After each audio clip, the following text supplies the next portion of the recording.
ठीक है। Right. So last session में स्कोप्स के बारे में बात कर रहे थे, राइट। फॉर एग्जांपल कि ग्लोबल वेरिएबल क्यों अवॉइड करने चाहिए, ठीक है। एंड लाइक वैर जो है वो रीडिक्लेयर किया जा सकता है। लाइक अगर मैंने वैर ए बिकॉज टू 45 लिख दिया तो मैं फिर से नीचे ही वैर ए बिकॉज टू 45 लिख सकता हूँ। तो फिर इशू क्या है? इशू ये है कि अगर मेरी स्क्रिप्ट है और अगर मैं कोई एक्सटर्नल स्क्रिप्ट इंस्टॉल करता हूँ या फिर डाउनलोड करता हूँ और दोनों में सेम वेरिएबल्स हैं, ठीक है। लेट्स से कि अगर दोनों में वेरिएबल नेम किसी वेरिएबल की सेम है, तो फिर ये इशू हो सकती है कि जावास्क्रिप्ट सोचेगा कि फिर उसको रिप्लेस कर देते हैं। रिप्लेस क्यों करेगा? क्योंकि वो वैर जो है वो दोनों में लाइक दो आप 2 या 3 बार इनिशियलाइज़ कर सकते हो। तो इसलिए हमने क्या करा कि हम कह रहे हैं कि अगर हमें कोई फ़ंक्शन तुरंत रन कराना है, तुरंत रन कराना है और सेम वेरिएबल नेम भी चाहिए, ठीक है। अगर हमें भी सेम वेरिएबल नेम चाहिए एबीसीडी हमारे स्क्रिप्ट में और कोई फ़ंक्शन है जिसको तुरंत रन कराना है, तो हम कुछ ऐसा लिख सकते हैं। ऐसा लिखने से क्या होगा? ऐसा लिखने से ये होगा कि जो भी हमारा फ़ंक्शन है वो तुरंत कॉल हो जाएगा। इसको हम बोलते हैं इमीडिएटली इन्वोक्ड फंक्शन एक्सप्रेशन, ठीक है। एक तो ये तरीका था कि हम उसको लाइक अगर हमें फंक्शन यूज़ करना है तो हम उसको कुछ ऐसे यूज़ कर लें। सेम काम हमने यहाँ पे किया, तो हमने इसको इफ़ ही बोला था कि ये इमीडिएटली इन्वोक्ड फंक्शन एक्सप्रेशन है। अच्छा, दूसरा सबसे अच्छा सॉल्यूशन तो ये है कि हम वेर की जगह लेट यूज़ करें। लेट यूज़ करने से क्या होगा कि अगर हमने लेट यहाँ पे एबीसीडी लिखा हुआ है, तो कोई दूसरे स्कोप में सेम स्कोप में हम सेम वेरिएबल नेम यूज़ नहीं कर पाएंगे। मतलब एबीसीडी नहीं लिख पाएंगे लेट एबीसी, क्योंकि एबीसी लेट जो है वो हम री असाइन कर सकते हैं, री इनिशियलाइज नहीं कर सकते, ठीक है। और कॉन्स्ट में दोनों नहीं कर सकते, आप ना री इनिशियलाइज कर सकते हो ना ही री असाइन कर सकते हो। तो ये चीज़ है। दूसरी बात ये थी कि हमारे पास कुछ है, जैसे कि दो स्कोप है, एक तो ग्लोबल स्कोप है, फिर फंक्शन स्कोप है, और तीसरा है लेक्सिकल स्कोप। लेक्सिकल स्कोप मतलब कि जहाँ भी कर्ली ब्रेसेस होता है हमारे पास, लेट्स से इफ ब्लॉक है या फिर इफ ब्लॉक है हमारे पास, और लाइक फॉर लूप है, या फिर हम सिंपल ब्लॉक भी क्रिएट कर सकते हैं कर्ली ब्रेसेस की हेल्प से जावास्क्रिप्ट में, ठीक है। जैसे कि ये, तो ये हमने क्या किया कि एक स्कोप क्रिएट कर लिया। स्कोप क्रिएट करने का मतलब ये हो गया कि अगर हम कोई लेट डिफाइन करते हैं या फिर कॉन्स डिफाइन करते हैं, तो वो इसके बाहर विजिबल नहीं होंगे। हम इस एबीसी को बाहर कंसोल नहीं करा पाएंगे, हम इस कर्ली ब्रेसेस के अंदर ही कंसोल करा पाएंगे। तो एक तो ये तरीका था कि मल्टीपल अगर सेम नेम के वेरिएबल्स रखने हैं तो, ठीक है। तो कुछ ये पॉइंट थी हमारे पास कि 3 स्कोप हैं और ये जो कर्ली ब्रेस है ये भी स्कोप है, लेकिन वेर इस स्कोप को नहीं मानता है, ठीक है। ये जो कर्ली ब्रेस है इस वाले स्कोप को ये नहीं मानता, सिर्फ फंक्शन ऑफ ग्लोबल को मानता है, यानी कि AB2 बाहर भी वर्क करेगा, ठीक है। 45 जो बाहर भी प्रिंट हो। तो ये थी हमारी लास्ट सेशन की कंक्लूजन। यहाँ तक कोई डाउट है? यहाँ तक क्लियर है ना? यहाँ तक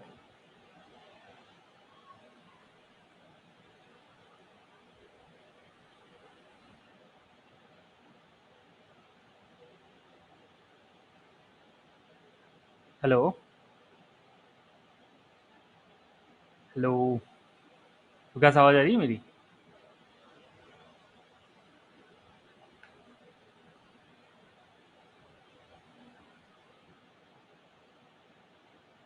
हेलो?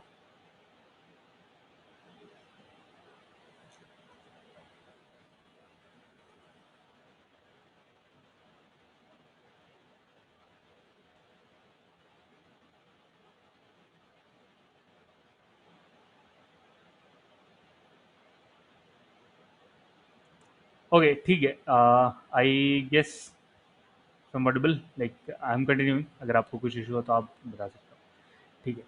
इसके बाद हमारी टॉपिक जो है वो टॉपिक हम कवर करने वाले हैं, लेट्स सी। ठीक है, अगर डॉम में कुछ इश्यूज हो तो डॉम भी डिस्कस कर सकते हैं, बट ठीक है, इफ़ यू हैव इश्यूज तभी डिस्कस करते हैं, अदरवाइज इट्स फाइन।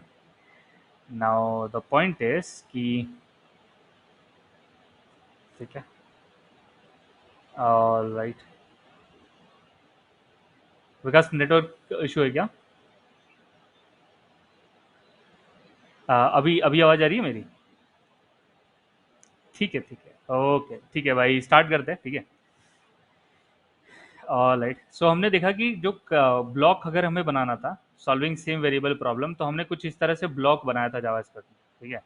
यही डिस्कस करा था लास्ट सेशन में। तो ब्लॉक बना देंगे तो ब्लॉक स्कोप हो जाएगा, और उसके अंदर जो वेरिएबल लिखेंगे वो उसी के अंदर एक्सेसिबल है, मतलब कि एबीसी जो है एबीसी अंदर ही मिलेगा, इस कर्ली बेसिस के बाहर हम एक्सेस नहीं कर पाएंगे। ऑल राइट, नेक्स्ट है हमारा क्लोजर्स। ठीक है, स्टार्ट करने जा रहे हैं हम क्लोजर्स। क्लोजर्स कैसे काम करता है वो देखते हैं। तो closures is function plus lexical environment in which it was created, function plus lexical environment in which it was created।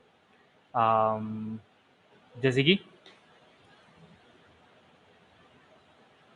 एक फाइल में बना लेता हूँ क्लोजर्स के लिए, क्लोजर्स डॉट html।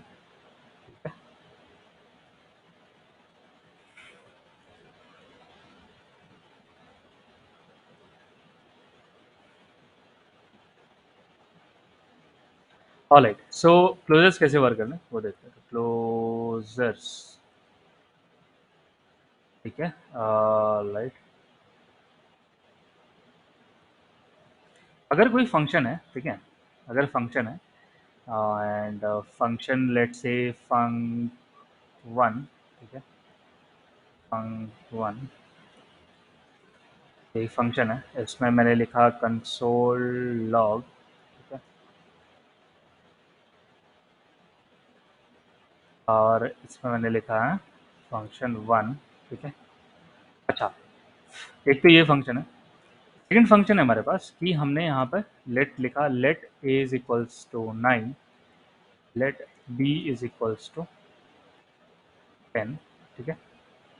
और एक और फंक्शन, अच्छा, जावास्क्रिप्ट में नेस्टेड फंक्शन हम लिख सकते हैं, ठीक है, जावास्क्रिप्ट में हम नेस्टेड फंक्शन लिख सकते हैं। नेस्टेड फंक्शन मतलब कि फंक्शन इनसाइड फंक्शन हम लिख सकते हैं। तो दिस इज पॉसिबल। कैसे वर्क करता है वो देखते हैं। तो एक और ये फंक्शन है, ठीक है, इसके अंदर में हम वेरिएबल ले लेते हैं, let C is equals to 3 and let D is equals to 4। और इस फंक्शन टू के अंदर हम ए बी सी और डी जो है सारे वैल्यूज को प्रिंट करा है, और हम फंक्शन रिटर्न भी कर सकते हैं, ठीक है। तो ये हुई हमारी एक फंक्शन, एक फंक्शन है फंक्शन1, ठीक है, इसके अंदर हमने कंसोल लिखी हुई है, इसमें वेरिएबल्स हैं, ठीक है। और ये है फंक्शन2, ठीक है, फंक्शन2 के अंदर वेरिएबल्स हैं, ठीक है, और हमने उसको प्रिंट करा। तो फंक्शन2 जो है एक नेस्टेड फंक्शन है फंक्शन1 के अंदर, जिसके अंदर और भी वेरिएबल्स हैं, और हम इस फंक्शन2 को रिटर्न करें। अच्छा, अगर हम फंक्शन1 को कॉल करते हैं, ठीक है, अगर हम फंक्शन1 को कॉल करते हैं तो क्या आउटपुट आएगा? अगर हम सिर्फ फंक्शन1 को कॉल करें तो क्या आउटपुट आएगा?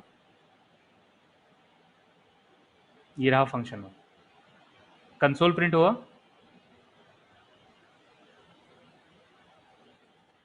ठीक है, कंसोल प्रिंट होगा। तो कंसोल में हमने फंक्शन1 लिखा हुआ है, तो ये तो पक्का प्रिंट होगा, इसको एक बार प्रिंट करा के देख लेते हैं।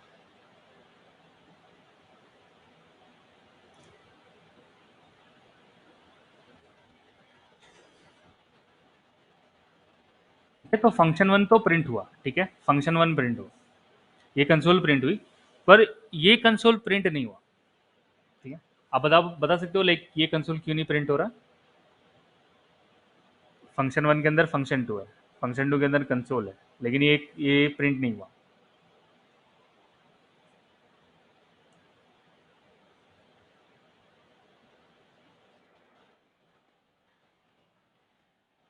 ये वाला कंसोल तब प्रिंट होगा, ये वाला कंसोल तब प्रिंट होगा जब ये वाली फंक्शन कॉल होगी, ठीक है, ठीक है। लेकिन क्योंकि हमने फंक्शन1 कॉल किया, फंक्शन2 को कॉल करना पड़ेगा। अच्छा, फंक्शन2 को कॉल करने का दो तरीके हैं यहाँ पर, या तो मैं जिस जिस फंक्शन1 के अंदर मैंने फंक्शन लिखा है उसी के अंदर फंक्शन2 कॉल कर दूं, ये मैंने फंक्शन2 लिख दिया और इसी फंक्शन के अंदर फंक्शन2 को कॉल कर दिया, तो इससे क्या होगा कि जब मैं फंक्शन1 कॉल करूंगा ना, तो यहाँ फंक्शन2 लिखा हुआ है और इसी के अंदर कॉल भी लिखा हुआ है, तो ये कॉल भी चल जाएगी 30 नंबर लाइन वाली। तो इससे क्या होगा, ये भी प्रिंट हो जाएगा और इसके अंदर फंक्शन कॉल है तो ये लाइन भी प्रिंट हो जाएगी, ठीक है।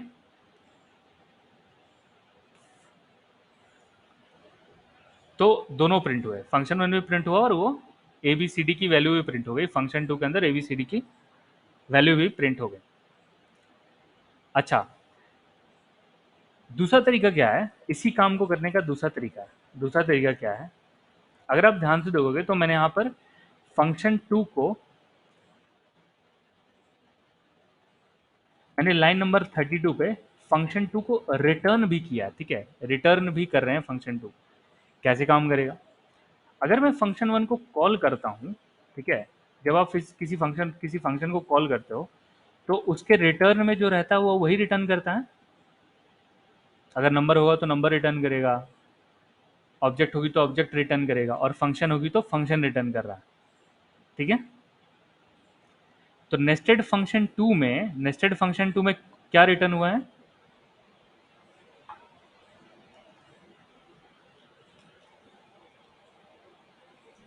अच्छा, जैसे कि हमने फंक्शन 1 को कॉल किया और फंक्शन 1 क्या रिटर्न कर रहा है? फंक्शन 1 की लाइन रिटर्न लिखी है 32 नंबर लाइन पे।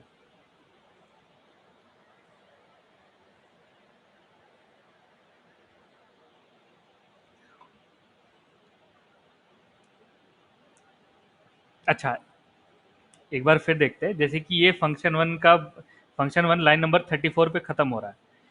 फंक्शन 1 के अंदर रिटर्न कर रहे हैं हम फंक्शन 2 को, तो अगर हम फंक्शन 1 को कॉल करेंगे तो फंक्शन 1 जो है वो फंक्शन 2 को रिटर्न कर रहा है, ठीक है। ये चीज क्लियर हो रही है? ठीक है। हम जावास्क्रिप्ट में फंक्शन को आर्गुमेंट में पास भी कर सकते हैं और फंक्शन को रिटर्न भी कर सकते हैं किसी फंक्शन से, ठीक है। तो फंक्शन 2 को हम रिटर्न कर रहे हैं, तो जब हम कॉल करेंगे ना फंक्शन 1 को, तो ये फंक्शन एक फंक्शन रिटर्न कर देगा। फंक्शन कौन सा रिटर्न करेगा? फंक्शन 2, क्योंकि वही हमने रिटर्न में लिखा हुआ है, ठीक है।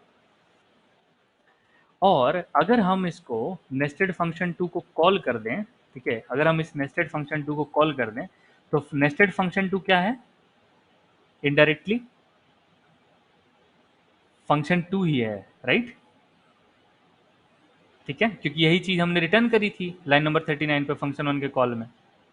तो फंक्शन 1 के कॉल में मैंने फंक्शन 2 के कॉल को हटा दिया है, ठीक है, लेकिन लाइन नंबर 39 पे हम फंक्शन 1 की वैल्यू स्टोर कर रहे थे, रिटर्न जो हो रही, और हमने 41 पे उसको कॉल कर दिया। तो लाइन नंबर 37 और लाइन नंबर 41 दोनों पे देख लेते हैं क्या प्रिंट होता है। तो लाइन नंबर 27 पे हम देख पा रहे हैं कि हम ये चीज़ फिर से प्रिंट कर पा रहे हैं, ठीक है। अगर हम देखें तो हम फंक्शन 1 को यहाँ पे कॉल कर पा रहे हैं, ठीक है, और इसको फंक्शन 2 भी कॉल कर पा रहे हैं, ठीक है। तो हम इस तरीके से नेस्टेड फंक्शन को कॉल करते हैं, हम उसको रिटर्न कर देते हैं फंक्शन के अंदर से, और वो हम किसी वैल्यू में स्टोर करा के उसको कभी भी कॉल कर सकते हैं। अच्छा, ऐसा नहीं है कि हम एक ही बार कॉल करें, हम 2 बार 3 बार जितने बार भी मर्जी हम उसको कॉल कर सकते हैं, क्योंकि अब हमने उस फंक्शन को वेरिएबल में स्टोर करा लिया, ठीक है। तो आप देखोगे कि हम 3 बार भी कॉल कर रहे हैं, राइट, ठीक है। अच्छा, एक बात और है। अच्छा, पॉइंट ये है कि सी और डी का है जो वेरिएबल लेट है, उसका है उसका है लेक्सिकल स्कोप और फंक्शन स्कोप, ठीक है। तो सी और डी जो है वो फंक्शन 2 के बाहर तो हम एक्सेस नहीं कर पाएंगे, ठीक है, बिल्कुल सही बात, फंक्शन, और हम लोग ए और बी भी एक्सेस नहीं कर पाएंगे फंक्शन 1 के बाहर, क्योंकि वो फंक्शन के अंदर लिखी हुई है। अच्छा, एक चीज़ है यहाँ पे, एक चीज़ वो देख लेते हैं, पोस्ट इंक्रीमेंट के बारे में आपको पता है? पोस्ट इंक्रीमेंट,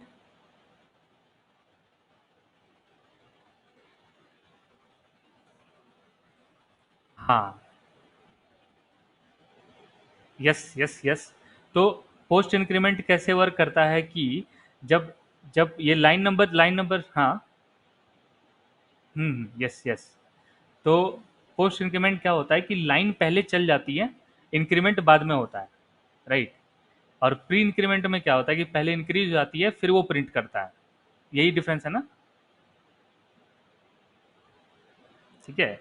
अच्छा, तो इसी के बेसिस पे एक क्वेश्चन ये है यहाँ पर कि ए प्लस प्लस है और बी प्लस प्लस है, ठीक है। ए प्लस प्लस जो है ये पहले फंक्शन में है और बी जो है वो भी पहले फंक्शन में, ठीक है। दूसरे फंक्शन के अंदर सी और डी है सिर्फ, ठीक है। दूसरे फंक्शन के अंदर दूसरे फंक्शन के अंदर सिर्फ सी और डी है। अच्छा, इसको प्री इंक्रीमेंट करते हैं, ठीक है, पोस्ट की जगह ना प्री इंक्रीमेंट करते हैं, तब देखते हैं एक बार कि ये कैसे वर्क करता है। प्री इंक्रीमेंट करेंगे तो पहले इंक्रीज हो जाएगी फिर चलेगी वैल्यू, ठीक है। ऑल राइट, एक मिनट, ठीक है। सो एक फंक्शन है, ठीक है, ये है फंक्शन वन। इसके अंदर कंसोल दो वेरिएबल, हमें पता है कि लेट का जो स्कोप है वो लेक्सिकल स्कोप है। लेक्सिकल मतलब कि फंक्शन स्कोप में भी वो काम करेगा, ठीक है। यहाँ भी कर्ली ब्रेस है तो ए और बी बाहर हमें नहीं मिलेंगे। इस फंक्शन वन के अंदर फंक्शन टू लिखा, फंक्शन टू के अंदर सी और डी दो और वेरिएबल लिए, ठीक है। एक फंक्शन है, फंक्शन के अंदर दो वेरिएबल।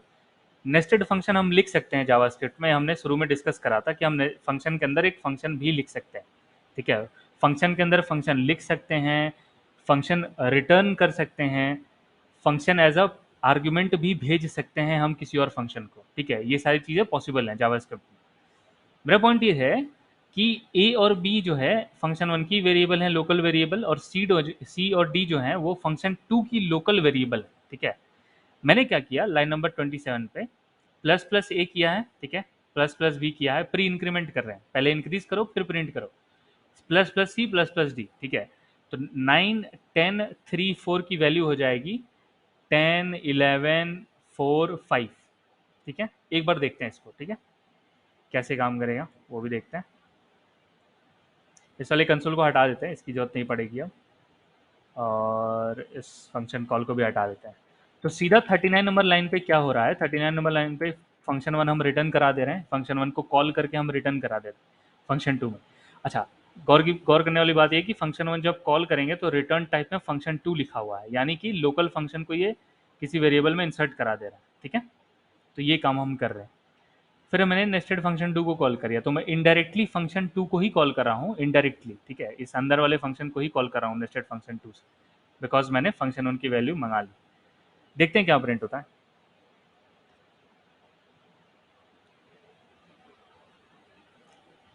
फंक्शन वन प्रिंट करा है 10 11 4 और 5, 10 11 4 5, ठीक है, बिल्कुल सही बात है, 10 11 4 5, ठीक है। एक काम करते हैं, दो बार इस फंक्शन टू को कॉल करते हैं, ठीक है, दो बार इस फंक्शन टू को कॉल करते हैं, देखते हैं कैसे वर्क करता है।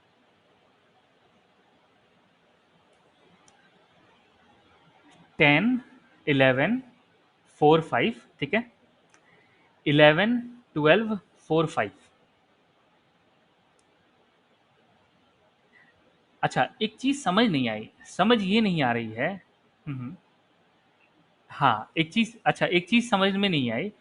अच्छा, हम ये जानते हैं कि जब फंक्शन पेंडिंग और रनिंग स्टेट में होता है तभी तक उसकी वेरिएबल्स जो हैं वो अलाइव होती हैं, मतलब कि मेमोरी में होती हैं। जब फंक्शन फंक्शन कॉल ओवर हो जाता है तो उसकी वेरिएबल्स भी हटा दी जाती हैं मेमोरी से। लोकल वेरिएबल्स तो क्लीन हो जाती है ना फंक्शन चलने के बाद, मतलब कि फंक्शन स्टैक से पॉप हो जाता है। सही बात है, बिल्कुल सही बात है। तो भाई एक चीज़ समझ नहीं आई कि जब हम पहली बार नेस्टेड फंक्शन टू को कॉल किए थे तो पहली बार प्लस प्लस ए हुआ, पहली बार प्लस प्लस बी हुआ, प्लस प्लस सी हुआ, प्लस प्लस डी हुआ, और नेस्टेड फंक्शन टू चला तो सबका एक एक बढ़ा के ये वैल्यू प्रिंट कर दिया हमको। ये तो हमको समझ में आया। पर जब दूसरा वाला प्रिंट हुआ ना तो दूसरे वाले में 11 12 और 4 5 प्रिंट हुआ। ये कैसे प्रिंट हो गया, मतलब कि इसको याद कैसे रहा कि पहले भी इंक्रीमेंट हो चुका है। लोकल वेरिएबल तो डिस्ट्रॉय हो जाती है ना फंक्शन कॉल के बाद। जैसे ये तो खत्म होगी ना, अगर ए बी सी डी ये फंक्शन कॉल खत्म हो गया लाइन नंबर 41 पे, तब तो वेरिएबल रीसेट हो जाती है। यही होता है ना, जावा में भी यही हो रहा था। रिकर्जन खत्म, काम खत्म, आप वैल्यू थोड़ी एक्सेस कर पाओगे उसके बाद, मतलब लोकल वैल्यू एक्सेस नहीं कर पाओगे। अगर ग्लोबल है तब तो कर ही सकते हैं। पर एक चीज यहाँ ये सेव कर ले रहा, और यही नहीं, अगर हम तीसरी बार कॉल करें ना, तीसरी बार फिर इंक्रीमेंट हो जाएगा। दिखाते हैं,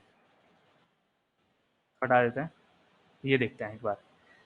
10 11 11 12 12 13। अब ये समझ नहीं आ रहा है कि इस हम्म अब ये समझ नहीं आ रहा है कि इसको याद कैसे रह रहा है कि इसकी पिछली वैल्यू कितनी थी। ये तो कॉल हो गया, खत्म हो गया।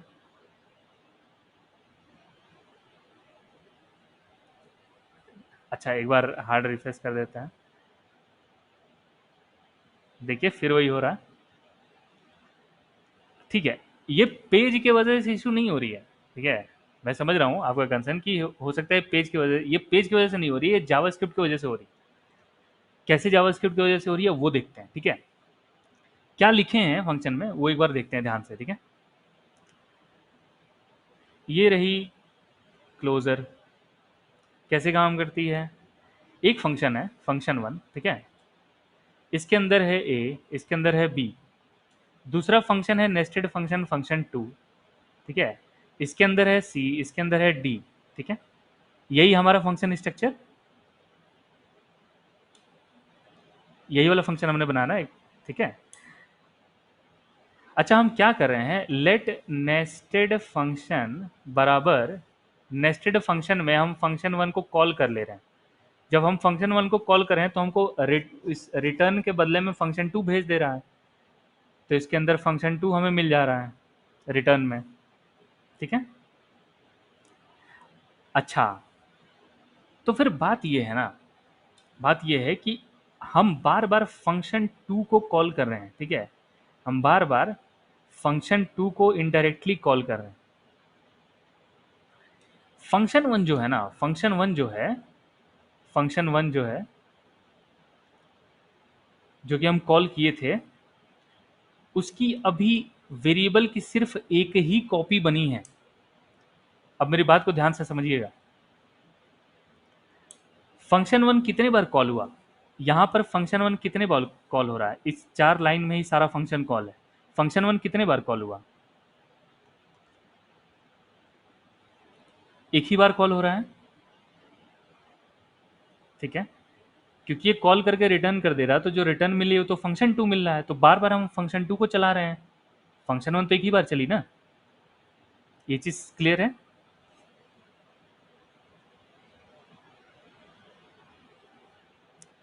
ठीक है, एक बार और देखते हैं, ठीक है, स्टैक की हेल्प से कि आखिर हुआ क्या।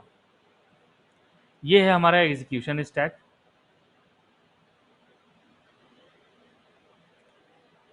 एग्जीक्यूशन स्टैक, कोई फंक्शन है जो अभी रनिंग स्टेट में है या फिर पेंडिंग स्टेट में है।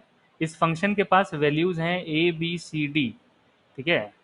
ये फंक्शन जो है फंक्शन टू को कॉल कर दिया, ठीक है, फंक्शन टू को कॉल कर दिया। या फिर इसी फंक्शन के बारे में एक बार डिस्कशन करते हैं। मेरा कहने का पॉइंट ये था कि अगर ये फंक्शन वन चल गया तो ये pop pop out of the stack हो जाएगा और सारे वैल्यूज भी डिस्ट्रॉय हो जाएंगे, लोकल वेरिएबल। जावास्क्रिप्ट में क्या होता है ना कि जो अगर वैल्यू जो है, अगर वैल्यूज जो है यहाँ पर जो भी वैल्यूज ए और बी की है ना, हम हर फंक्शन टू में, हम हर बार जब भी फंक्शन टू को कॉल कर रहे हैं हम इंक्रीमेंट कर रहे हैं, प्री इंक्रीमेंट कर रहे हैं। तो होता क्या है कि ये इसकी स्कोप को प्रिजर्व करता है, ठीक है। फंक्शन टू जो है उसके पास आउटर इन्वायरमेंट का रेफरेंस है, जिस भी स्कोप में रहता है ना वो प्रिजर्व रहती है। प्रिजर्व मतलब कि उसको बचा के रखता है, उसको डिस्ट्रॉय नहीं होने देता, ठीक है।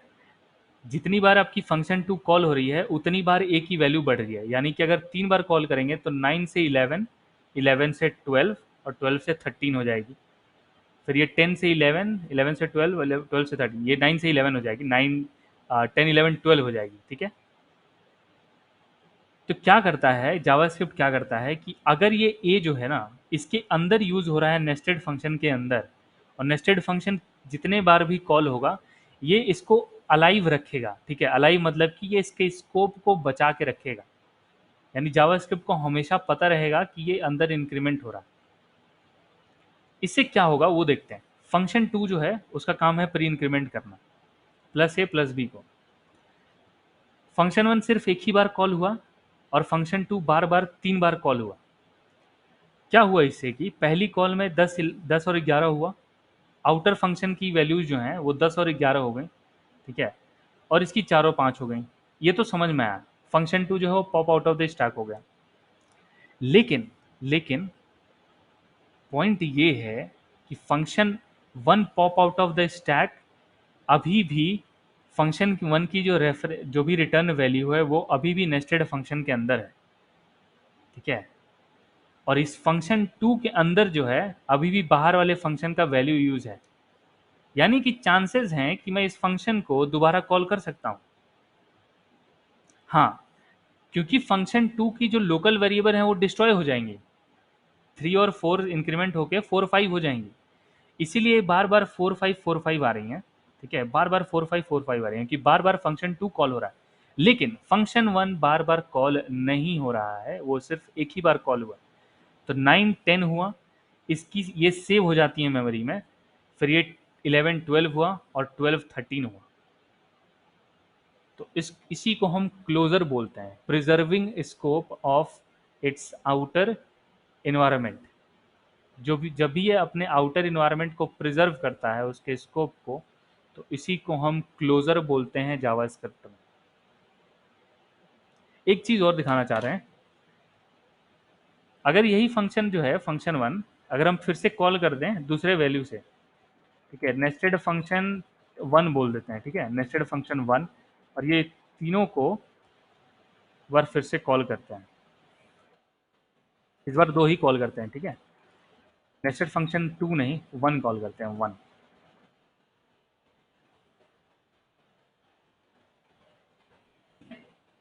अब देखते हैं क्या होता है। ये पहली फंक्शन 1 की कॉल थी, 3 बार हुई, तो इसका मैं कह रहा हूँ कि अगर ये वेरिएबल्स मेमोरी से नहीं हटे तो जितनी बार इंक्रीमेंट होगी उतना बढ़ेंगे। फंक्शन 1 है तो नेस्टेड फंक्शन 1 2 बार कॉल करें हैं, ठीक है, तो जितनी बार कॉल होंगे उतना बढ़ेंगे। देखते हैं, ये बस क्लियर कर देते हैं। 10 11 12, ठीक है, 10 11 11 12, 10 11 11 12। तो हम देख रहे हैं कि जब दूसरी बार हम किसी और नेस्टेड फंक्शन के अंदर उसको लिख रहे हैं तब जाके वैल्यू जो है वो चेंज हो गई है, ठीक है, तब जाके जो है वैल्यू चेंज हो गई। तो जितनी बार हम नया कॉपी बनाएंगे फंक्शन 1 का उतनी बार नया स्कोप जो है वो क्रिएट होगा। अगर हम पुराने ही इस फंक्शन 1 के स्कोप को यूज़ करेंगे तो पुराना वाला ही मेमोरी में सेव रहेगा, और जितनी बार हम फंक्शन 2 कॉल करेंगे तो पुराने वाले स्कोप को ही रेफर करेगा। इसका मतलब ये हुआ, इससे हम लोग ये समझ सकते हैं जावास्क्रिप्ट में कि जैसे ही फंक्शन 1 की वैल्यू हमने रिटर्न वैल्यू यहाँ स्टोर कराई तो एक कॉपी बन गया ए और बी का, और सी और डी के 3 कॉपी बने क्योंकि फंक्शन 2 3 बार कॉल हुआ। इसीलिए ए और बी पहले 10 11 हुए, फिर 11 12 हुए, फिर सॉरी 12 13 हुए, और सी ओ डी बार बार इनिशियलाइज हो रहे हैं, तो 4 5 बार बार हो रहे हैं। ये चीज़ क्लियर हुई सबको, क्यों ऐसा हो रहा है? ये पॉइंट क्लियर है क्लोजर वाला? ठीक है, आगे बढ़ते हैं। इसी से रिलेटेड और भी है एक चीज़, ठीक है, क्लोजर से रिलेटेड है, देखते हैं।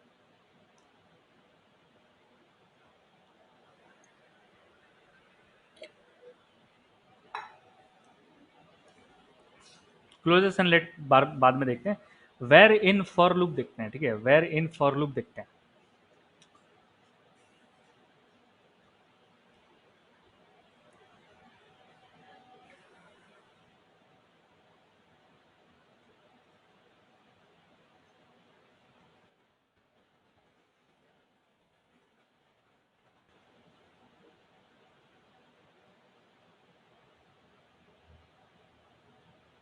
ठीक है, वेर इन फॉर लूप देखते हैं।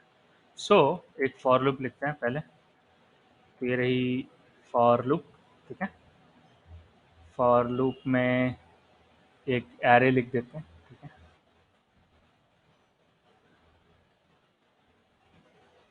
या फिर थोड़ा सा चेंज करते हैं, ठीक है, var I is equals to 0, ठीक है, आई इज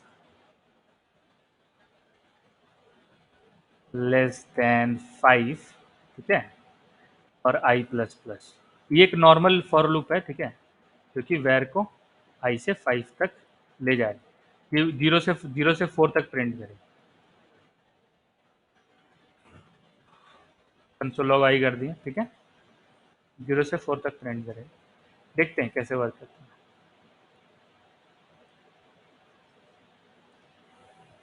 सो 0 से 4 तक ये प्रिंट कर दिया। ये चीज़ क्लियर है, सिंपल ही है, क्लियर है ना सबको ये वाला पार्ट? ठीक है। अच्छा, इस पे एक एडिशन करने का ट्राई करते हैं, ठीक है, एडिशन का।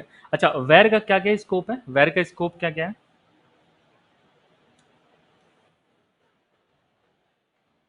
ग्लोबल स्कोप है और फंक्शन स्कोप है, ठीक है, वेर का याद है ना? वेर में ग्लोबल स्कोप होता है और फंक्शन स्कोप होता है।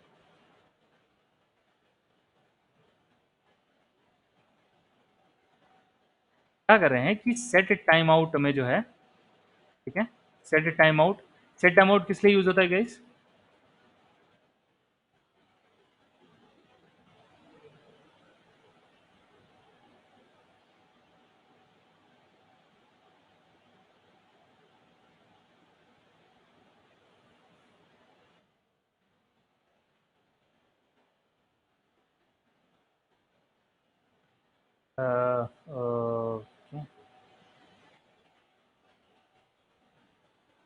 सेट टाइम आउट होता है किसी फंक्शन को थोड़ी डिले के बाद रन करने के लिए, राइट?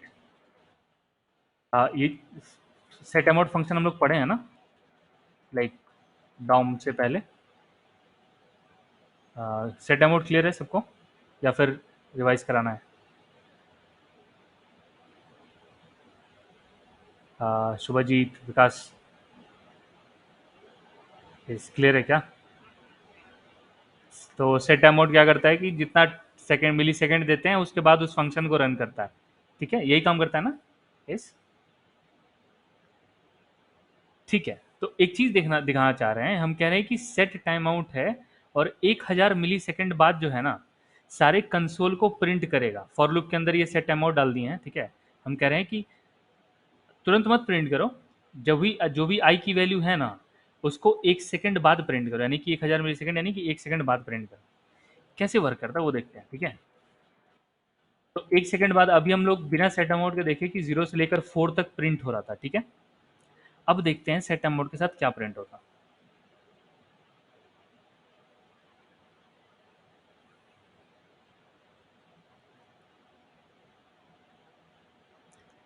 तो अभी हम देख पा रहे हैं कि सेट टाइम आउट के साथ 0 1 2 3 4 प्रिंट नहीं हो रहा है, 5 बार 5 प्रिंट हो रहा है। 0 1 2 3 4। स्वजित, हेलो, हेलो। हाँ, ऑडिबल ऑडिबल। अब आपको ये मतलब दिखा ना, ये जैसे 5 बार 5 प्रिंट हुआ, ठीक है। तो ये 0 से 4 तो प्रिंट नहीं हुआ, आई तो हम 0 से 4 तक लेके जा रहे हैं फॉर लूप में, लेकिन 1 सेकंड के डिले के होने की वजह से यहाँ पर 5 बार 5 प्रिंट हो रहा है, ठीक है, 5 बार 5 प्रिंट हो रहा है। आप बता सकते हो क्या प्रॉब्लम हो रही होगी?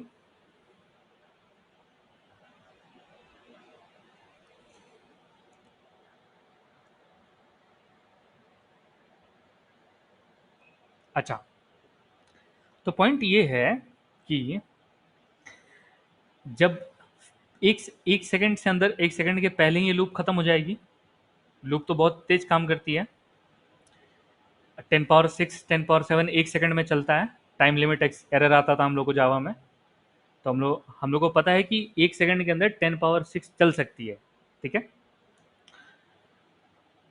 तो 5 तक चलना तो तुरंत चल जाएगी, लेकिन तुरंत प्रिंट हो नहीं रही है। जब तक ये 1 सेकंड बीतेगा, फॉर लूप जो है पूरा खत्म हो जाएगी। कब खत्म होगी फॉर लूप? यस, क्योंकि जब खत्म होगी तो आई की वैल्यू क्या होगी 5, क्योंकि ब्रेक हो जाएगा लूप 5 पे।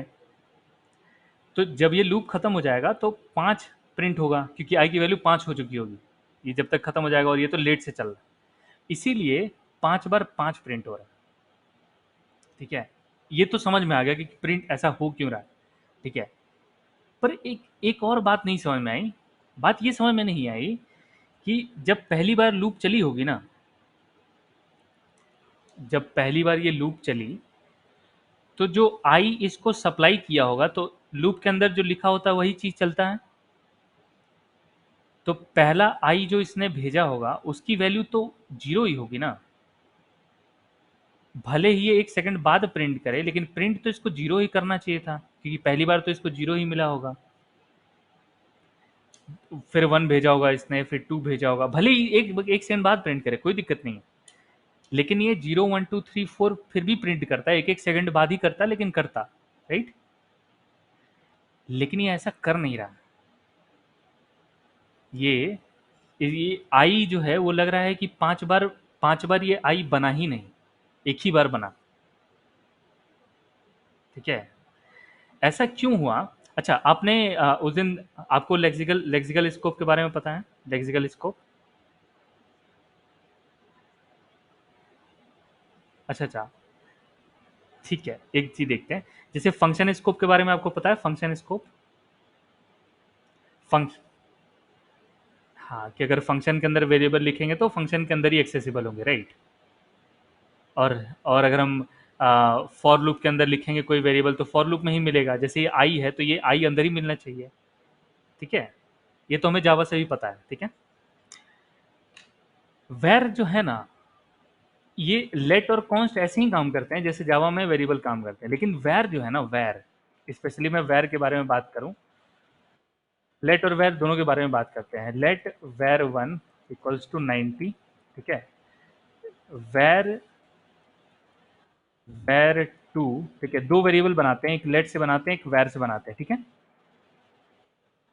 दोनों को अंदर प्रिंट करते हैं, दोनों को अंदर प्रिंट करते हैं। ठीक है, अब आप बताओ कि बाहर क्या क्या प्रिंट होगा?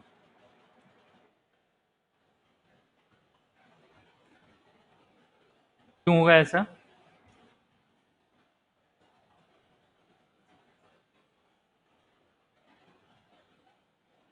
यस, यस, करेक्ट, क्योंकि यही लेक्सिकल स्कोप है।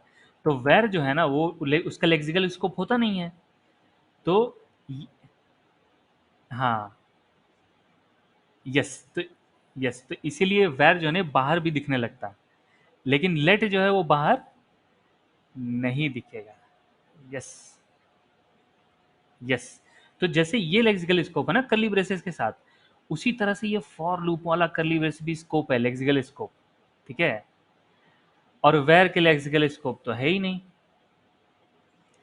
तो हम जब जब वेर आई बोलेंगे, और हम ये भी जानते हैं कि हम बार बार वेर को री इनिशियलाइज कर सकते हैं, बार बार सेम चीज लिख सकते हैं,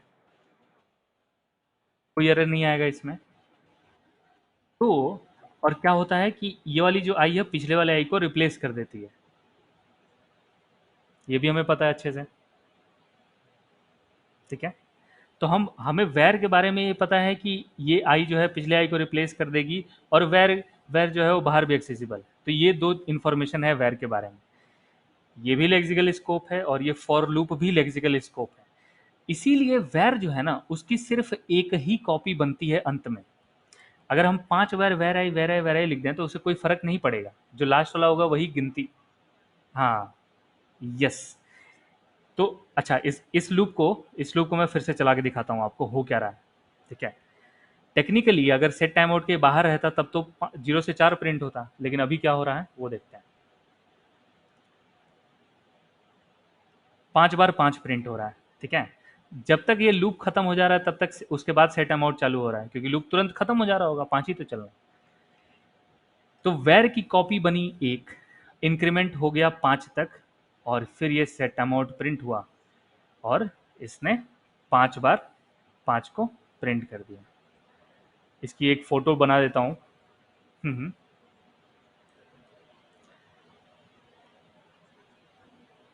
हाँ हाँ।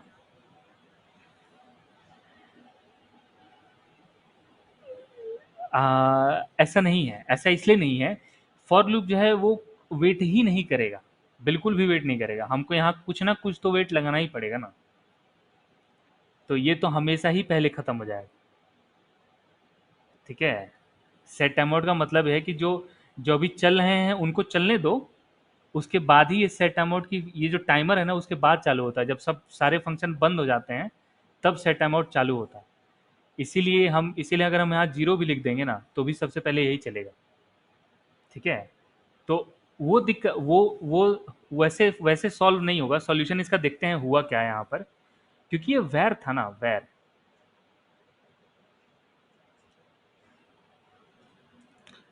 जितनी बार चलेगा उतनी बार आई का एक सिंगल कॉपी बनेगा। आई में था पहले जीरो। ठीक है। ये है सेट टाइम आउट। हुआ क्या कि जीरो था, ये इंतजार कर रहा है, ये कह रहा है, ये बोला कि जीरो है तो ये बोला ठीक है। थोड़ी देर बाद फिर इसने इसी वन को, क्योंकि इसका कोई और स्कोप ही नहीं है, इसी वैर आई होगा तो पुराना वाला वैर आई हट जाएगा। तो फिर ये कहेगा वन, तो ये कहेगा ठीक है थोड़ी देर बाद, फिर ये टू कर देगा। ठीक है। फिर ये थ्री कर देगा, फिर ये फोर कर देगा और अंत में फाइव करके ये लूप ब्रेक हो जाएगा। तब ये सेट टाइम आउट चला एक सेकंड बाद, और इसने पांच बार जो है, क्योंकि पांच सेट टाइम आउट फायर हो गए होंगे, पांच सेट टाइम आउट फायर हो गए ना, पांच बार लूप है तो। यस। यस। इसका सॉल्यूशन क्या है वो देखते हैं। अब बताओ ये। हाँ। ट्राई करते हैं। लेट यूज करके देखते हैं। भाई शुभजीत कह रहे हैं लेट, तो लेट यूज कर लेते हैं एक बार। तो अब प्रिंट हुआ लेट। अब ये क्यों सही प्रिंट हो रहा है कोई बताएगा? लेट का कौन सा स्कोप है? क्या भाई? ठीक है। लेट जो है वो क्या करेगा कि पांच बार नया नया वेरिएबल बनाएगा। क्योंकि इसका क्या स्कोप है? लेक्सिकल स्कोप है। सबको समझ में आ रही है बात? लेट जो है, जो पहली बार सेट अमाउंट में आई जाएगा, ये तो लेक्सिकल स्कोप है, तो इसके अंदर जो आई है और जो दूसरी आई बनेगी वो इस वाले से अलग होगी। जितनी बार चलेगा उतनी बार आई का नया बॉक्स बनेगा और हर बार नया वैल्यू होगा। तो भले ही सेट टाइम आउट एक सेकंड बाद चले पर वो जीरो ही प्रिंट करेगा।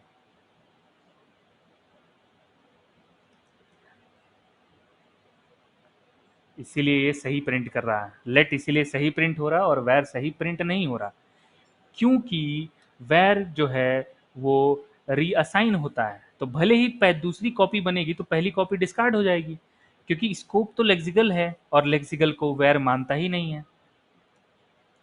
समझ में आया सबको? सही है।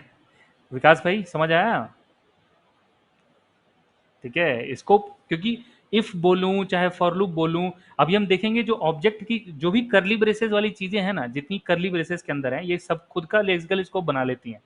तो अब जहां जहां करली ब्रेसेस देखो आप वहां सावधान हो जाओ कि ये स्कोप बन चुका है, लेकिन लेक्सिकल स्कोप बना है। ठीक है। वैर सिर्फ फंक्शन को मानता है, सिर्फ फंक्शन को मानता है। ठीक है। फंक्शन और ग्लोबल को मानता है और किसी को नहीं मानता। अगर हम मैं फंक्शन के अंदर लिख दूं वैर को तो फिर उसको कोई दिक्कत नहीं, वो बाहर नहीं दिखेगा। इफ और फॉर लूप को नहीं मानता है, तो वो कहता है ठीक है कोई बात नहीं, आप फिर से इनिशियलाइज कर लो, कोई दिक्कत ही नहीं। तो ये सिनेरियो है, तो इसीलिए मैंने क्लोजर और लेट लिखा हुआ है यहाँ पर। आप इसको एक बार वो कर सकते हो, गो थ्रू कर सकते हो। और वेर इन फॉर लूप लिखा हुआ है मैंने।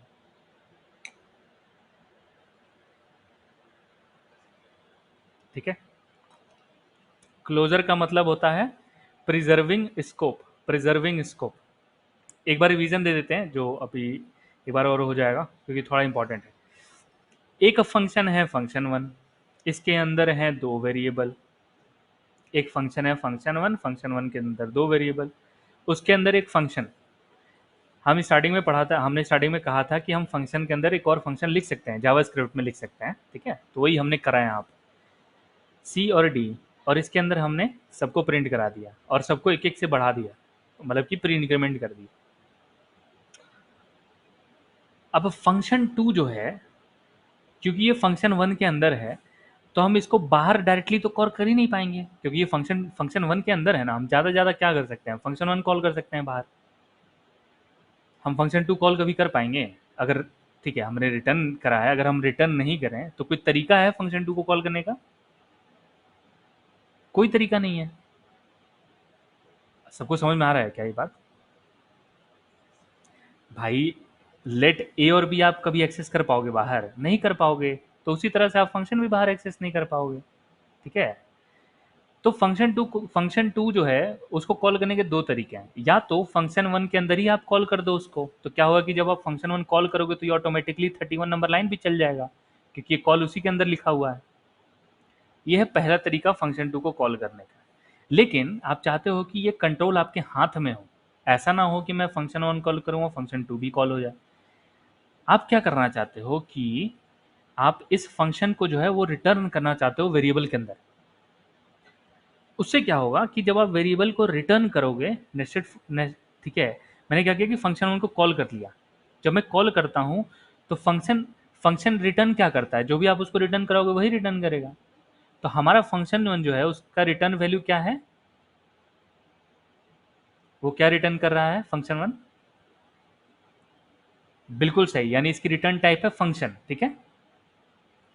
तो नेस्टेड फंक्शन टू में क्या मिलेगा हमें, एक फंक्शन, राइट। यही तो रिटर्न हो रहा है ना नेस्टेड फंक्शन टू।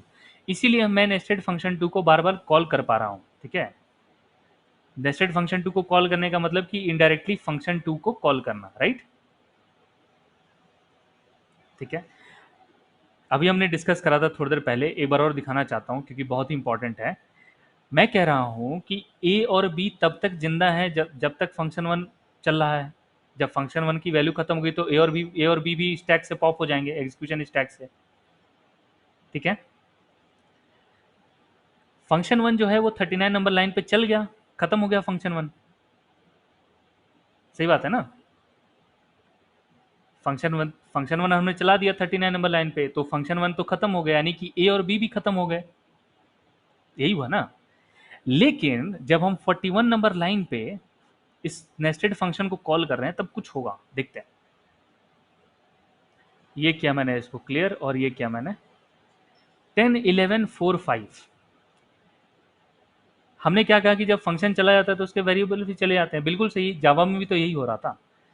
लेकिन जब नेस्टेड फंक्शन टू चला लाइन नंबर 41 पे, इसके अंदर plus plus A plus plus B plus plus C plus plus D, तो सी और डी तो समझ में आता है, ये तो फंक्शन टू के हैं तो ये तो चलेंगे ही। पर ये ए और बी भी चल रहे हैं, ये कैसे पॉसिबल है? 39 नंबर लाइन पे तो फंक्शन वन खत्म हो गया ना प्रिंट हो गया। तो ए और बी अभी तक, इसका मतलब कि ए और बी अभी तक मेमोरी में है, अभी तक गए नहीं है। यही यही कंक्लूजन हुआ ना हमारा। तो इसी को क्लोजर बोलता है जावास्क्रिप्ट। वो कहता है कि अगर ये वेरिएबल कहीं यूज हो रहे हैं तो वो उसको प्रिजर्व करके रखता है, डिलीट नहीं करता अपने मेमोरी से, ठीक है। इसी इसी के चलते क्या होगा कि जितनी बार plus plus plus plus A plus plus B होगा, क्योंकि इसका एक कॉपी स्टोर है, तो ये बार बार ना एक एक करके बढ़ेगा। यानी कि हम जितना नेस्टेड फंक्शन टू कॉल करेंगे ये उतनी बार बढ़ेगा, plus plus A plus plus B. तो इसीलिए 10 11 हो जा रहा है, फिर 11 से 12 हो जा रहा है, और 12 और 13 हो जाए, तो 10 11 12 हो गया और 11 12 13 हो गया। लेकिन सी और डी वही रहे, क्योंकि फंक्शन टू जो है वो बार बार कॉल हो रहा है। तो फंक्शन टू कॉल हो रहा है, सी और डी कहीं और इस्तेमाल हुआ है नहीं, तो इसीलिए फंक्शन ये और ये उड़ जा रहे हैं बार बार, जब जब कॉल हो रहे हैं तब तक उड़ जा रहे हैं। इसीलिए इनकी वैल्यू जो है वो कभी बढ़ ही नहीं रही है, 4 5 4 5 4 5 हो रही है। लेकिन ये सेव हो चुके हैं क्योंकि ए और बी जो है वो फंक्शन टू के अंदर इस्तेमाल हो रहा है, इसीलिए इनकी वैल्यू को ये जो है सेव करके रखा है। जितनी बार कॉल हो रही है वो उतनी बार बढ़ रही है। इसी को हम क्लोजर कहते हैं कि डिलीट मत करो, स्कोप को प्रिजर्व करके रखो। तो वही मैंने यहाँ पर लिखा हुआ है, क्लोजर मतलब कि प्रिजर्विंग स्कोप। क्लोजर का माने होता है function plus lexical environment in which it was created. वो खुद फंक्शन, ठीक है, और उसका लेक्सिकल इन्वायरमेंट, खुद ये फंक्शन और इसका इन्वायरमेंट जो है ना, इसी को हम क्लोजर बोल रहे होते हैं। तो यही है हमारा क्लोजर और वेर इनफ फॉर लूप, ये सब आपस में मिले हुए हैं, मतलब जुड़े हुए हैं सारे कॉन्सेप्ट। यहां तक क्लियर है सबको?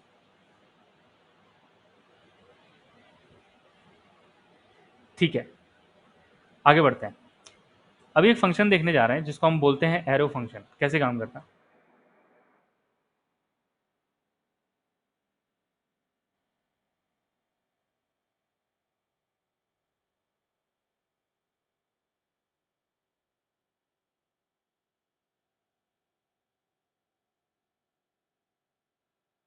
एरो फंक्शन, ठीक है। हमने ऑलरेडी बहुत सारी फंक्शंस के बारे में पढ़ लिया है। कौन कौन से फंक्शंस पढ़े हैं? हमने पढ़ा है नॉर्मल फंक्शन जो है हमारे जावास्क्रिप्ट के, वो हमने पढ़े हैं। और हमने फंक्शन एक्सप्रेशन पढ़ा है। कोई बताएगा फंक्शन एक्सप्रेशन कितने टाइप के होते हैं?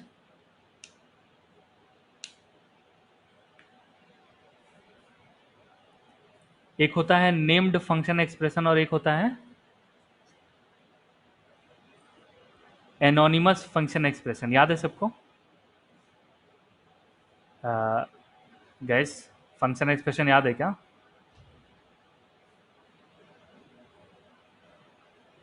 अच्छा ठीक है, एक बार और देखते हैं, ठीक है। ये हमको पता है, याद तुरंत याद आ जाएगा। फंक्शन एक्सप्रेशन कुछ इस तरह का दिखता है जब हम किसी फंक्शन को वेरिएबल में स्टोर कराते हैं ना। याद आया?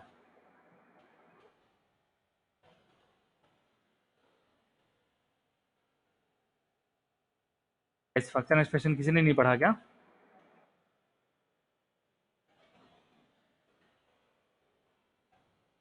ठीक है, एक बार देखते हैं। अरे फंक्शन, अच्छा हाँ, फंक्शन ऑलरेडी है हमारे पास। ठीक है, फंक्शन को ही पूरे वेरिएबल में उठा के रख दिए हैं। जब फंक्शन कॉल करनी होगी तो वेरिएबल ही कॉल कर लेंगे। एक ही बात है। ये क्लियर है क्या सबको? फंक्शन एक्सप्रेशन कुछ है नहीं, मतलब उस फंक्शन को उठा के वेरिएबल में रख दिए बस, ठीक है। और ये है एनोनिमस फंक्शन एक्सप्रेशन, क्योंकि फंक्शन का खुद का कोई नाम नहीं है यहाँ पर, ठीक है। और एक नेम्ड फंक्शन एक्सप्रेशन है। नेम्ड फंक्शन एक्सप्रेशन का खुद का नाम भी होता है, जैसे कि नेम्ड फंक्शन, मतलब इसका नाम ही रख दिया है नेम्ड फंक्शन, ठीक है। और इसको 11 कर दिया। अच्छा, इसका मतलब नाम है, इसका मतलब ये नहीं कि आप इसी से नेम से कॉल कर पाओगे, वो नेम आपको मिलेगी नहीं बाहर, ठीक है। तो इस फंक्शन को कॉल कैसे करें? वेरिएबल के नाम से। ये जो वेरिएबल है ना, तो फिर इस वाले नाम का क्या इस्तेमाल है? इस नाम का इस्तेमाल है रिकर्जन में। जब इसके अंदर आपको यही इसके अंदर कॉल करनी है रिकर्जन के लिए, तब आप ये कर सकते हो, बट इसके मतलब बाहर नहीं कर सकते। ये है फंक्शन एक्सप्रेशन। ये क्लियर है क्या सबको? फंक्शन एक्सप्रेशन,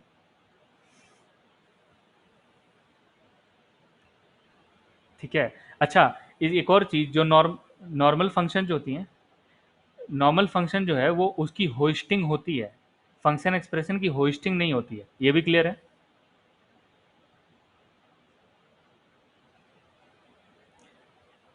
ठीक है, एक बार देखते हैं। अच्छा, होस्टिंग पता है ना सबको?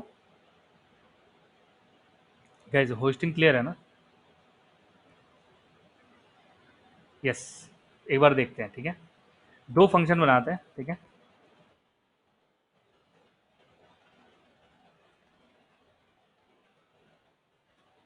ये है फंक्शन वन, है फंक्शन की होस्टिंग देंगे। वेरिएबल होस्टिंग पता है ना सबको? वेरिएबल में तो दिक्कत नहीं है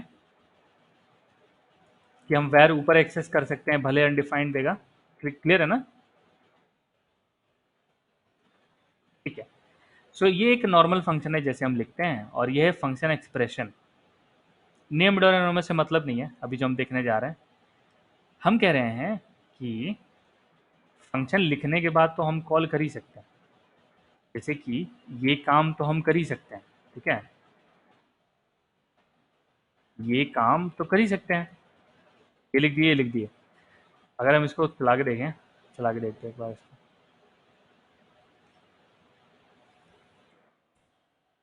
नॉर्मल फंक्शन, अब फंक्शन और नॉर्मल फंक्शन, ठीक है, दोनों ही प्रिंट हो गए। क्लियर हुआ सबको? चल रहे हैं? अब हम कह रहे हैं कि इसी फंक्शन कॉल को जो है ना, फंक्शन लिखने के बाद नहीं, फंक्शन लिखने के पहले हम कॉल करना चाहते हैं।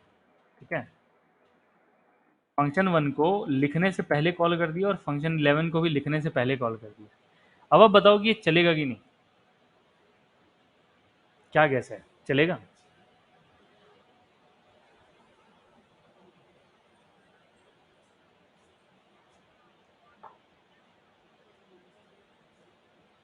क्या लगता है गैस, चलेगा ये फंक्शन या फिर नहीं चलेगा?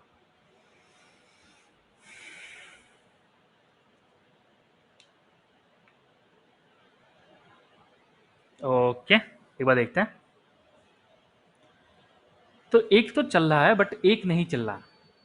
ठीक है, मतलब कि जो नॉर्मल फंक्शन है ना, वो बिल्कुल सही चल रहा है, बट जो फंक्शन एक्सप्रेशन जो है ना, वो कह रहा है कि can not access function 1 before initial, मतलब कि जावास्क्रिप्ट को पता है कि नीचे फंक्शन है, पर उसके पहले आप उसको कॉल मत करो। इसका कहने का अर्थ यही है। तो होस्टिंग का मतलब होता है कि जितने भी जावास्क्रिप्ट जो है अपने पूरे कोड को दो बार पढ़ता है, दो बार पढ़ने क्यों पढ़ता है? एक बार में वो सारा फंक्शन और वेरिएबल का नाम नीचे देख लेता है और सबको उठा के ऊपर लेते आता है, उसी को हम होस्टिंग बोलते हैं। इसी वजह से फंक्शन 1 जो है ना वो चल रहा है, क्योंकि फंक्शन 1 जो उठ के ऊपर आ चुका है पहली पार्सिंग में, और दूसरी पार्सिंग में जितने कॉल और इवैल्यूएशन है वो चलता है। इसीलिए जो है फंक्शन 11 नहीं चल रहा है, क्योंकि वेरिएबल जो है लेट की होस्टिंग होती तो है, पर वो अलाउ नहीं करता है कॉल करना। समझ आ रहा है सबको? लेट और कॉन्स्ट अलाउ नहीं करते हैं, वेर अलाउ करता है। वेर का पता है ना आपको, कि वेर अलाउ करता है? अब भले ही वो अनडिफाइंड प्रिंट करेगा लेकिन करता है, राइट?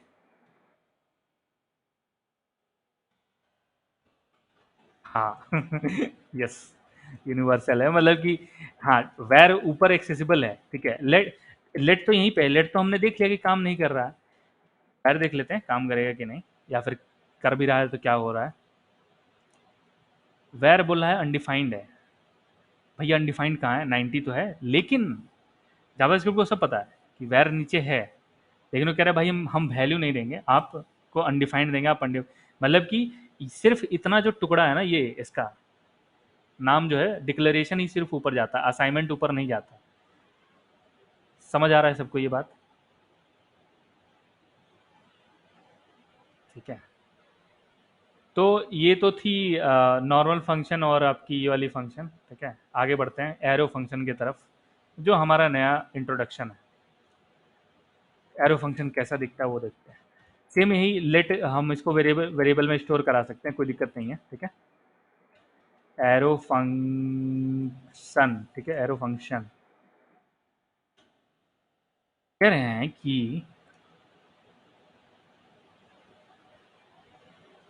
फंक्शन 1, ठीक है, फंक्शन 1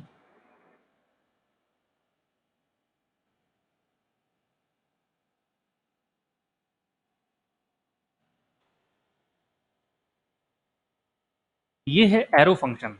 ठीक है, सबसे छोटा एरो फंक्शन। थोड़ा सा समय लेते हैं और इसको समझते हैं। ठीक है, ये है आपका जहाँ पर पैरामीटर पास करते हैं, और ये है फंक्शन की बॉडी जहाँ पर फंक्शन का कोड लिखते हैं।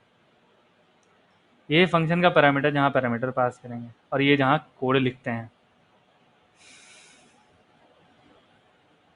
कैसे काम करता है वो देखते हैं। ये रहा ए और बी। अगर हमको कंसोल कराना है, ठीक है, तो पैरामीटर हम ऐसे पास करेंगे, और अगर हमें कंसोल कराना है, सबसे सिंपल शुरुआत करते हैं कंसोल से। ए और बी कॉल कैसे करते हैं, जैसे नॉर्मल फंक्शन कॉल करते हैं उसी तरीके से। ठीक है, पैरामीटर कैसे पास होगा, जैसे नॉर्मल पैरामीटर पास होता है। ये है एरो फंक्शन का सिंटेक्स। एक बार इसको चला के देखते हैं क्या प्रिंट हो रहा है। तो 2 और 3 जो है वो प्रिंट हो गए। ये क्लियर हुआ सबको? एरो फंक्शन, पैरामीटर वाला बॉक्स लिखो, एक एक ठो एरो बना दो इक्वल टू और ग्रेटर देन सिंबल से, और फंक्शन की बॉडी लिख दो। यही है, इसी एरो की वजह से इसको एरो फंक्शन बोलते हैं। कैसे लिखना है, कैसे कॉल करना है, ये सबको समझ में आ रहा है गाइस? समझ में आ रहा है ना सबको? ठीक है, अब रूल्स के बारे में देखते हैं कि नियम क्या क्या है। नियम ये है, नियम मतलब कि आप कर भी सकते हो, ऐसे लिखोगे तो कोई दिक्कत ही नहीं है, तो कोई कोई दिक्कत नहीं है, पर कुछ बता देते हैं थोड़ा, अगर इंप्रेशन जमाना है कोड स्टाइल के पर्सपेक्टिव से। कह रहे हैं कि अगर सिंगल लाइन है ना, फंक्शन में एक ही लाइन है, तो ये करली ब्रेसेस लिखने की ज़रूरत नहीं है। ठीक है, अगर एक ही लाइन है फंक्शन में तो करली ब्रेसेस लिखने की ज़रूरत नहीं है, चलेगा। ठीक है,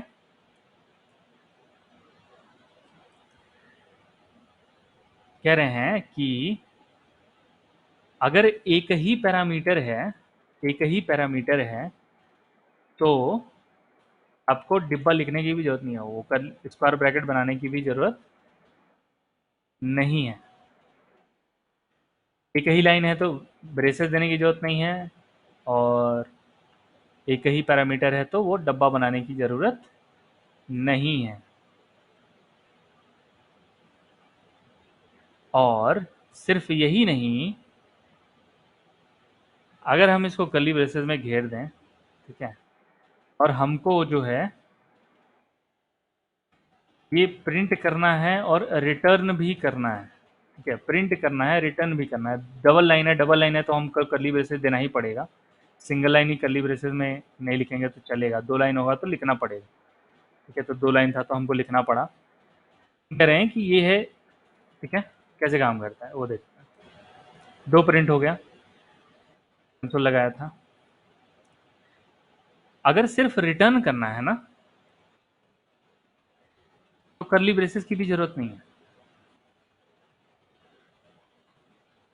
आप कहोगे तो पहले भी था। हम कह रहे हैं कि रिटर्न लिखने की भी जरूरत नहीं है।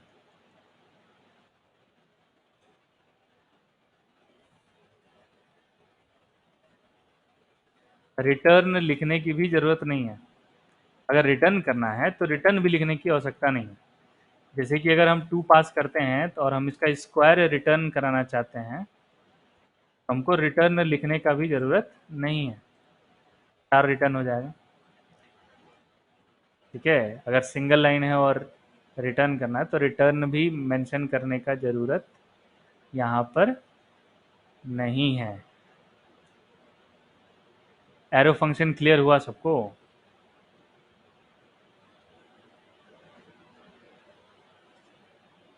किसी को डाउट है इसमें? कोई डाउट?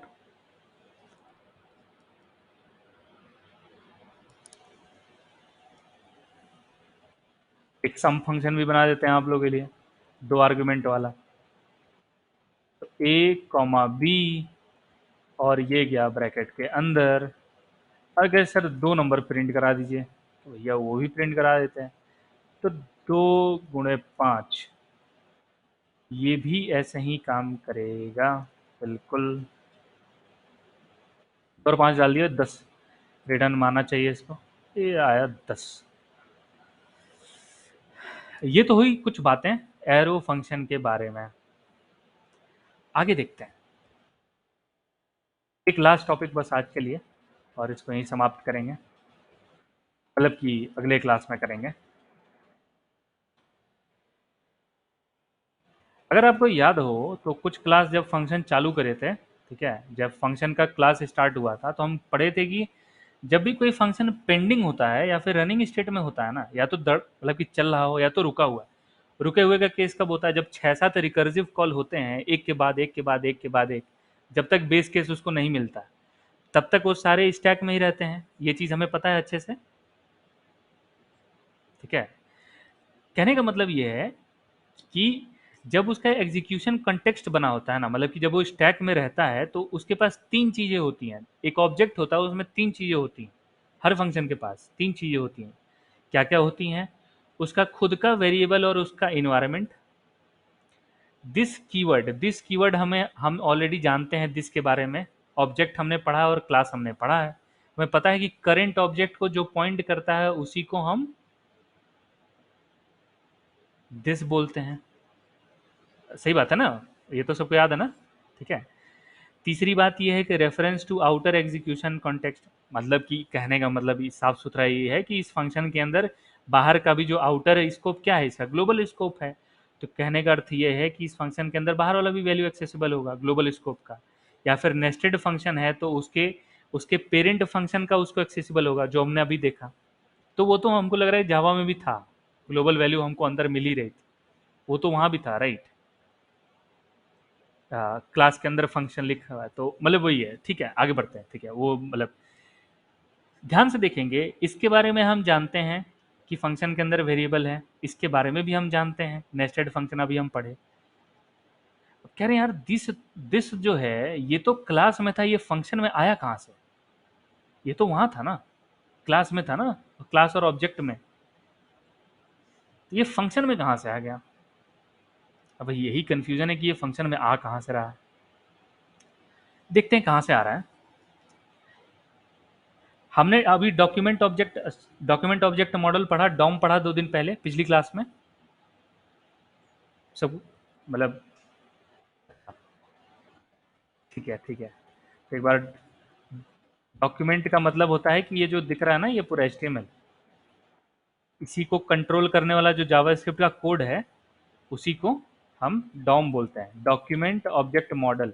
डॉक्यूमेंट डॉट बॉडी, मतलब कि बॉडी के अंदर क्या क्या लिखा हुआ है, ठीक है, अभी तो कुछ नहीं लिखा हुआ है, स्क्रिप्ट टैग है, तो वही सब है। तो जावास्क्रिप्ट कैसे कंट्रोल करेगा आपके पेज को, वही है डॉम।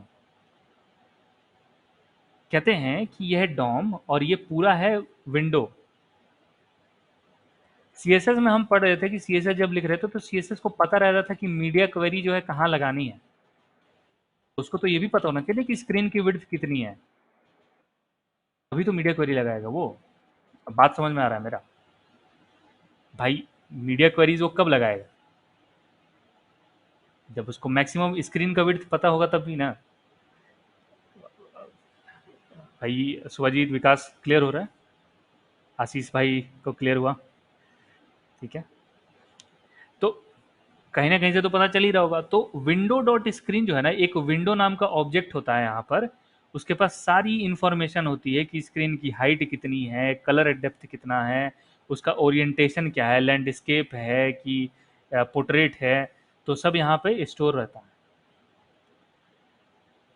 जो दिस कीवर्ड होता है ना, दिस जो है वो करंट ऑब्जेक्ट को पॉइंट करता है।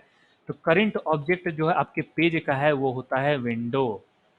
तो दिस जो है वो हमेशा ही विंडो को प्रिंट करता है। तो विंडो में होता क्या है? विंडो में सारा इंफॉर्मेशन होता है, ब्राउज़र का नाम क्या है, आईपी एड्रेस क्या है, लोकेशन क्या है करंट वाले पेज का, स्क्रीन का साइज कितना है, सारा।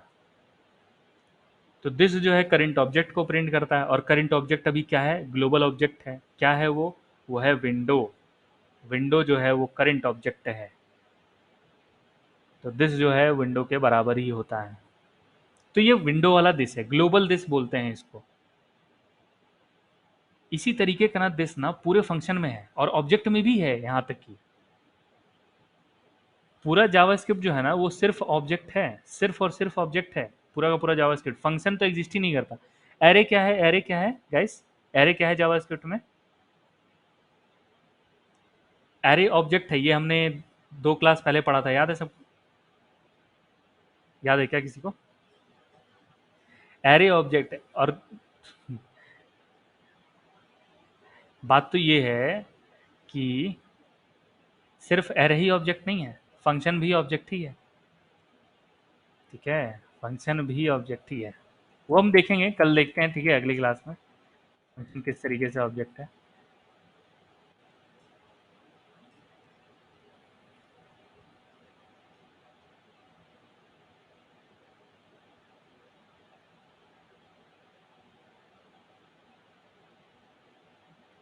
विकास, शुभजीत,